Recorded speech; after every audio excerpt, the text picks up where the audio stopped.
Good morning students. BA first year की political science की online class में आप सबका स्वागत है। आज का हमारा टॉपिक है राष्ट्रपति।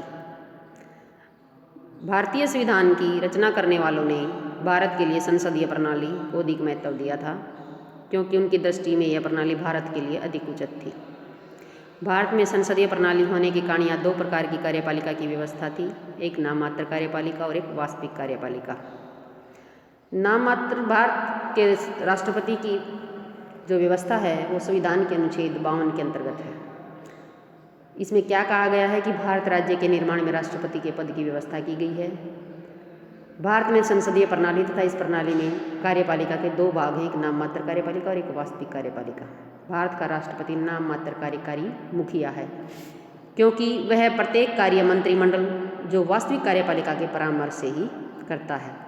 तो भारत में राष्ट्रपति जो है नाम मात्र है और वो अपने सभी कार्य मंत्रिमंडल की लिखित परामर्श से, उसकी सहमति से ही करता है।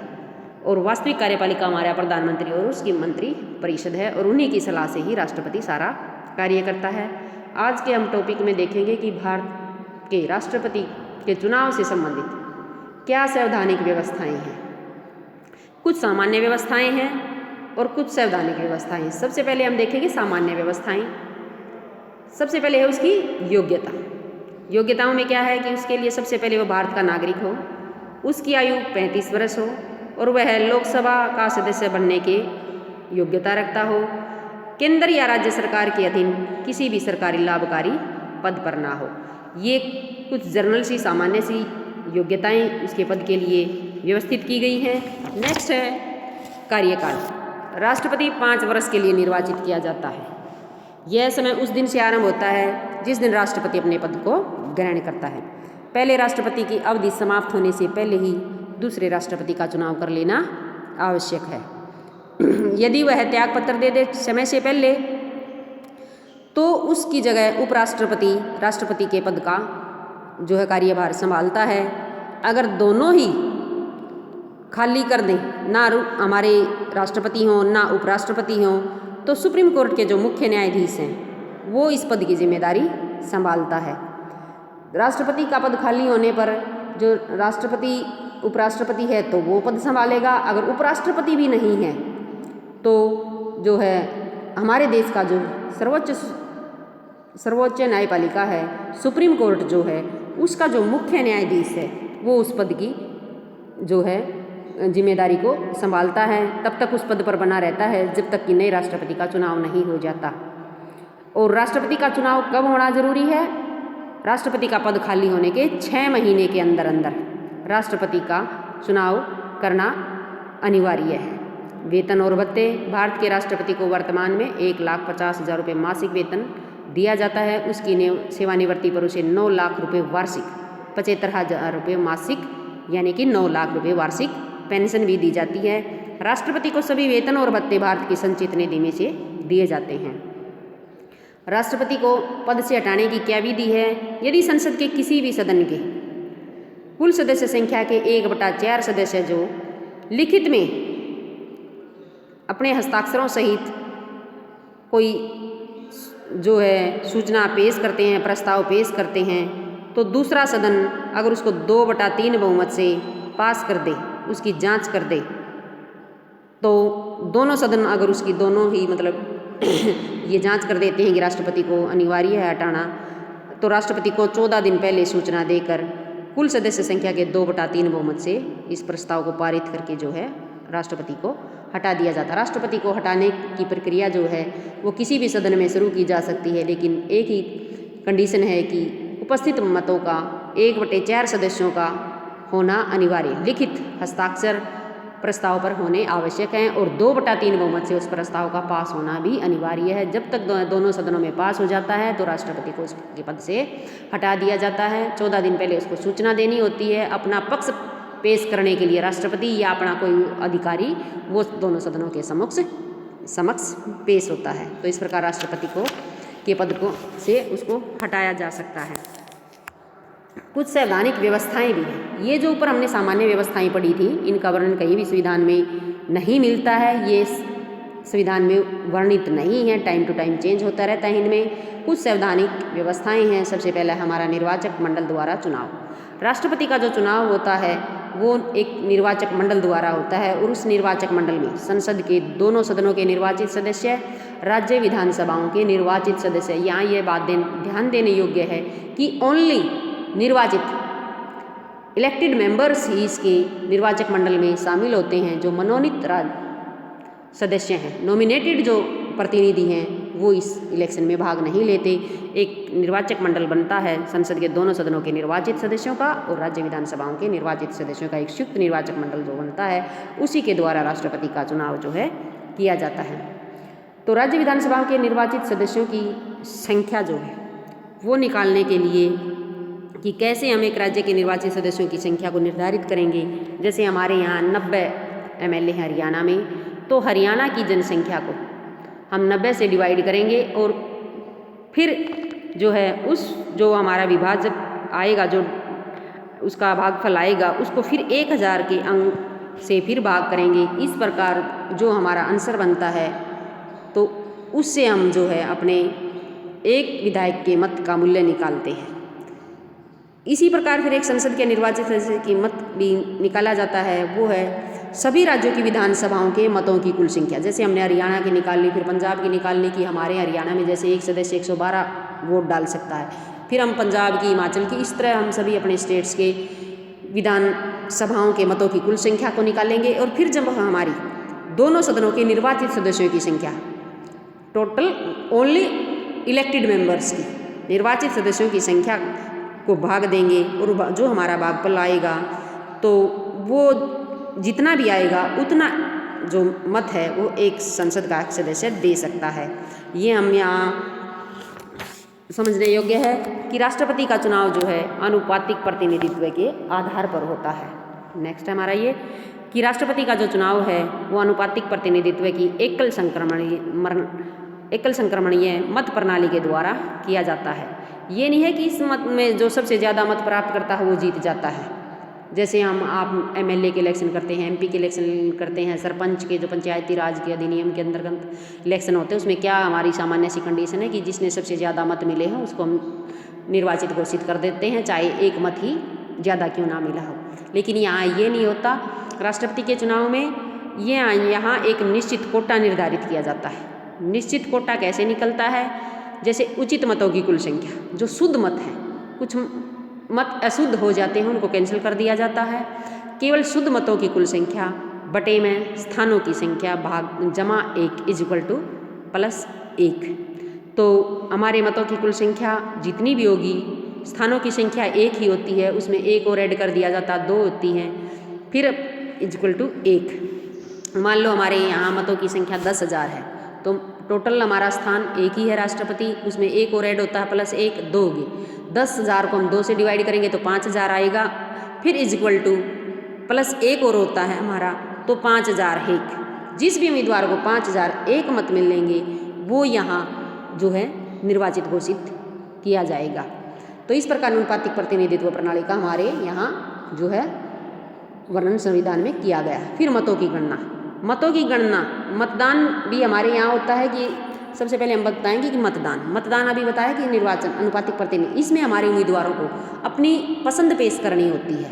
जैसे उम्मीदवार के लिए 4 राष्ट्रपति पद के लिए 4 उम्मीदवार खड़े होंगे, तो हमें ये है कि हम अपने, जैसे हरियाणा का एक MLA 112 वोट दे सकता है, तो 112 वोट को वो एक उम्मीदवार को भी दे सकता है, वो दूसरे को भी दे सकता है, तीसरे को भी, चौथे को भी। 4 उम्मीदवार मान लेते हैं हम।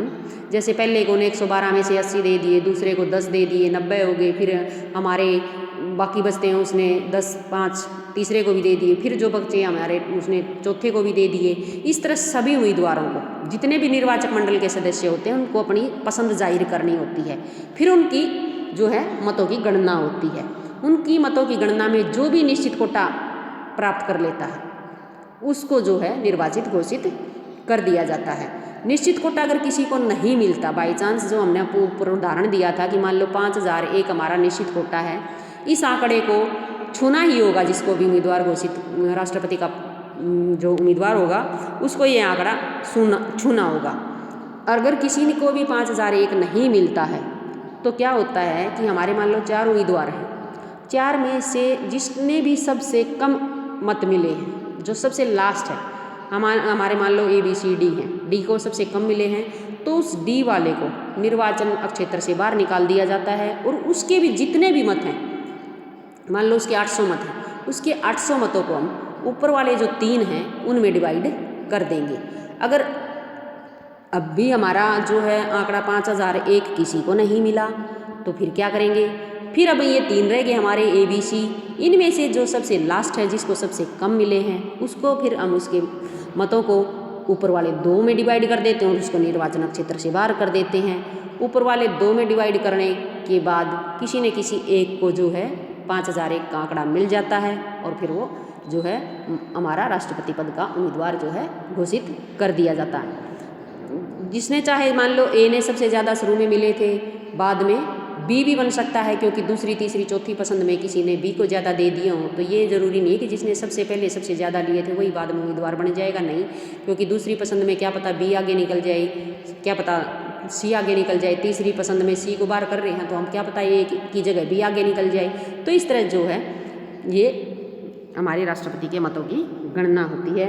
राष्ट्रपति का जो चुनाव का प्रबंध करता है वो जो है निर्वाचन आयोग के द्वारा किया जाता है। निर्वाचन आयोग जो है चुनाव की घोषणा करता है तिथि की, फिर नामांकन पत्र भरने का, नाम वापस लेने की तिथि, नामांकन पत्रों की जांच पड़ताल करने की तिथि। तो इस प्रकार जो है वो अनेक अधिकारियों की नियुक्ति भी करता है। इस प्रकार जो है राष्ट्रपति का चुनाव का प्रबंध जो सारा निर्वाचन आयोग के द्वारा किया जाता है। राष्ट्रपति के चुनाव से संबंधित जो भी वाद विवाद होते हैं वो केवल सुप्रीम कोर्ट के द्वारा ही हल किए जाते हैं। ऐसे विवादों की सुनवाई केवल सुप्रीम कोर्ट में ही होती है। किसी अन्य न्यायालय को ऐसे जो है विवाद सुनने का अधिकार नहीं है। फिर है इसमें परिणाम की घोषणा। मतों की गणना पूरी होने के बाद जो हमारा राष्ट्रपति जिसने भी निश्चित कोटा प्राप्त कर लिया जाता है वो हमारे राष्ट्रपति पद का उम्मीदवार घोषित कर दिया जाता है। उसका राष्ट्रपति के चुनाव की परिणाम की घोषणा कर दी जाती है। उसके बाद शपथ लेने की प्रथा होती है हमारे देश में कि भारतीय संविधान के अनुसार राष्ट्रपति का पद संभालने से पहले निर्वाचित हुए व्यक्ति को संसद भवन के केंद्रीय हाल में, जो सेंट्रल हाल होता है, वहाँ शपथ लेनी पड़ती है। और इस शपथ समारोह में कौन करवाता है इनका? सुप्रीम कोर्ट का मुख्य न्यायाधीश के सामने राष्ट्रपति पद की शपथ ली जाती है। और इस शपथ में मुख्य बातें क्या हैं कि राष्ट्रपति के पद के कार्य वफादारी सहित करने की प्रतिज्ञा ली जाती है। भारतीय संविधान तथा कानून को अपनी योग्यता सहित सुरक्षित रखने की प्रतिज्ञा ली जाती है। भारत के लोगों के कल्याण और सेवा में स्वयं को लगाने की प्रतिज्ञा ली जाती है। लेकिन भारतीय राष्ट्रपति के चुनाव से संबंधित कुछ बातें हैं जो इसमें हम पढ़ेंगे कि अप्रत्यक्ष चुनाव होता है। जैसे हमारे MP MLA और सरपंच का चुनाव प्रत्यक्ष होता है, हमारे राष्ट्रपति का चुनाव अप्रत्यक्ष होता है। वो जनता के द्वारा प्रत्यक्ष रूप से न निर्वाचित होकर अप्रत्यक्ष रूप से होता है। इसमें मनोनीत सदस्य भाग नहीं लेते हैं। केंद्र प्रशासित देशों की जो विधानसभाओं के निर्वाचित सदस्य हैं उनको चुनाव में भाग लेने का, जो हमारे केंद्र शासित प्रदेश हैं उनको इसके चुनाव में भाग लेने का अधिकार है। फिर नए राष्ट्रपति का चुनाव 6 महीने के अंदर अंदर कर लेना अनिवार्य है। वैसे तो इसका कार्यकाल 5 साल है। 5 साल से पहले अगर पद खाली होता है तो उपराष्ट्रपति संभालेगा। अगर उपराष्ट्रपति भी नहीं है तो सुप्रीम कोर्ट का मुख्य न्यायाधीश इस पद की जिम्मेदारी लेता है और 6 महीने के अंदर तब तक इसका अगर मृत्यु हो जाए या किसी कारण से पद खाली हो जाए तो 6 महीने के अंदर अंदर इलेक्शन करवाना अनिवार्य है। इस चुनावी विधि की कुछ आलोचनाएं भी है कि यह अनुपातिक प्रतिनिधित्व प्रणाली नहीं है। जो हम पीछे पढ़ा है कि राष्ट्रपति का चुनाव अनुपातिक प्रतिनिधित्व प्रणाली के द्वारा होता है, ये अनुपातिक प्रतिनिधित्व प्रणाली भी नहीं लगती, क्योंकि इसके अंदर जो है हमारे यहाँ केवल एक ही राष्ट्रपति का चुनाव होता है और राष्ट्रपति के चुनाव के लिए ये अनुपातिक प्रतिनिधित्व जो प्रणाली होती है या 3 या उससे अधिक उम्मीदवारों के लिए ही अधिमान्य की गई है। लेकिन हमारे यहाँ तो एक राष्ट्रपति का इलेक्शन होता है और उसी के लिए चुनाव प्रणाली जो रख दी है वो इसके अधिकार क्षेत्र में नहीं है। फिर प्राथमिकता देना अनिवार्य नहीं है। विनिर्वाचक मंडल में जो सदस्य होते हैं उनको अपनी जो है प्राथमिकता के आधार पर अपने वोट देने होते हैं कि हम A को ज़्यादा पसंद कर रहे हैं, B को पसंद कर रहे हैं या C को पसंद कर रहे हैं। तो ये भी अधिमान का प्रयोग करना अनिवार्य नहीं है। कई निर्वाचक अपने अधिमान का प्रयोग नहीं करते। जितने अधिमान प्रदान करने का अधिकार उन्हें होता है। ऐसी स्थिति में कुछ कठिनाई उत्पन्न हो जाती है। यदि अत्यधिक निर्वाचकों ने अधिमान प्रदान न किए और प्रथम अधिमान की संख्या में किसी उम्मीदवार को मतों की निश्चित संख्या प्राप्त न हो तो ऐसी स्थिति में संवैधानिक समस्याएं उत्पन्न हो सकती हैं। तो यहाँ अधिमानों का प्रयोग करना कानूनी रूप से अनिवार्य होना चाहिए। भिन्न भिन्न राज्यों के प्रतिनिधित्वों में समानता नहीं है, क्योंकि सभी स्टेटों की एक जैसी जनसंख्या नहीं है। अलग अलग स्टेटों की अलग अलग जनसंख्या के अनुसार एक उम्मीदवार जो है, सभी स्टेटों के अलग अलग MLA को अलग अलग अधिकार हैं, अलग अलग मतों की संख्या प्राप्त होती है। जैसे हरियाणा का 112 है, मुंबई के उम्मीदवारों को 208 है आंकड़ा कि वो 208 मत एक उम्मीदवार दे सकता है। तो इस प्रकार ऐसे हमारा जो राष्ट्रपति का चुनाव होता है वो अशिक्षित जो निर्वाचक है उनके लिए कठिनाई है। वो ये बहुत ही कठिन विधि है राष्ट्रपति के चुनाव की। और हमारे जो MP MLA होते हैं उनके लिए योग्यता निर्धारित नहीं होती, कुछ है कम पढ़े लिखे भी होते हैं, तो उनकी ये समझ से परे हो जाता है और वो अपने अधिमानों का प्रयोग करने में काफ़ी कठिनाई का सामना करना उन्हें पड़ता है। तो इस प्रकार भारत का जो राष्ट्रपति का चुनाव है वो काफ़ी जटिल है और काफ़ी चुनौतियों से भरा हुआ है, आम आदमी की समझ से बाहर है। तो इस प्रकार हमारे देश में राष्ट्रपति का चुनाव किया जाता है। तो आज का हमारा टॉपिक राष्ट्रपति कंप्लीट हुआ। नेक्स्ट टॉपिक में नेक्स्ट वीडियो में नेक्स्ट टॉपिक के साथ आपसे फिर मिलते हैं। तब तक के लिए धन्यवाद।